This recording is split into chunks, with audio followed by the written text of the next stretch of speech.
તમે ગીરની વાત કરો એટલે સાવજની વાત નીકળે ને સાવજનું તમે અદ્ભુત વર્ણન કર્યું. સાવજનો કોઈ વ્યક્તિગત એવો અનુભવ થયો છે રાજભા કે જે તમે કદાચ ક્યાંક બીજે ના કીધો હોય, આજે કહેવાની ઈચ્છા થાય, અથવા એવો કંઈક કે જે અમને એના પ્રત્યે થોડું ઓર નજદીક લઈ જાય? એ તો બહુ અનુભવ. આમ તો એની હારે જ રહ્યા છે. જન્મ ઓલો કે એમ જન્મમાં ભેગી જ ડણકું સાંભળ્યું હોય. એને મેઘાણીએ કીધું વકરેલી હો સિંહણ રે વારે તારા બાળને કહે છે ને, એટલે ગીત છે.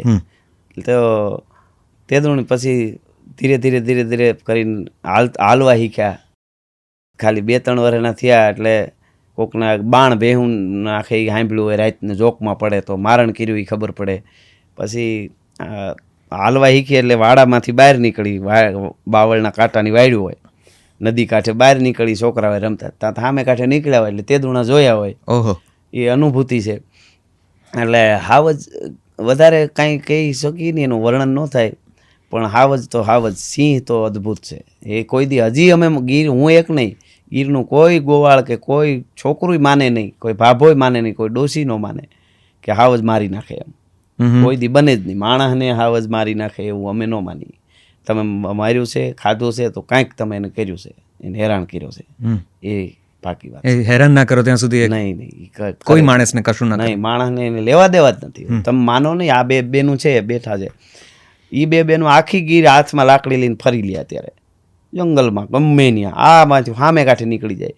આપણે એને લખી દેવું, એને કાંઈ થાય તો આપણે તમે કયો અહીંયા હું સહી કરી દઉં, મારું માથું ભલે ઉતારી લ્યો તમે, ન બોલો. હાવજ હો, દીપડાનું ધ્યાન રાખવાનું.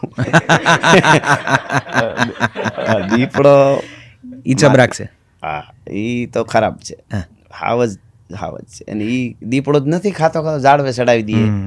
હાવજ વસ્તુ જુદી. ને અમે ઘણી વાર હું દાખલો દેતો હોઉં કે તમે આજે આવો અમદાવાદથી ગીરમાં, હિરણ કે પોપટડીને કાંઠે કે હિંગવડાને કાંઠે કે શેત્રુજીને કાંઠે કે મસુંદરીને કાંઠે કે રાવલને કાંઠે તમારે ગાડી લઈને ધીરે ધીરે ગાડી વહી જતી હોય ને એમાં આડો ઉતરે, ધીરો ધીરો આમથી આવે, ઓહરી લટાળો, હાવજા ડાણસી હાકજ્યા હાંભળે પડે વેરી તણા ગાઢ પોછા.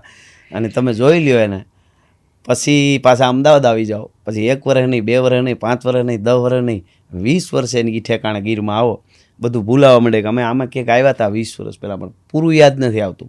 ગાડી હાલી જતી અને વિચારતા જતા હો, એમાં એ સ્થળ આવે યાદ આવે, 20 વર્ષ પહેલાં અહીંયા આડો ઉતરો હતો, જેની મુલાકાત ન ભૂલાય એને સિંહ કહેવાય. ભલામણ ક્યાં વાત છે.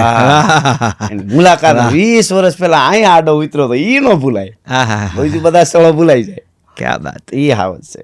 વાહ વાહ. બાકી તો ખૂબ અમે તો ભેળા રહ્યા, ખૂબ જોયા, તગડ્યા ખૂબ.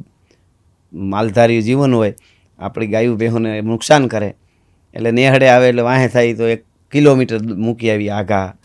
સરતી હોય તો આમો ધાર ઉપર આવીને બે એટલે ખબર પડે કે આ એટેક કરવા હાટું આવ્યો છે. એને વાહે થાય બીજી ધાર ઉતારી આવી ઓલી બાજુ. એ તો રોજિંદા ચાલુ જ હોય કાંઈ.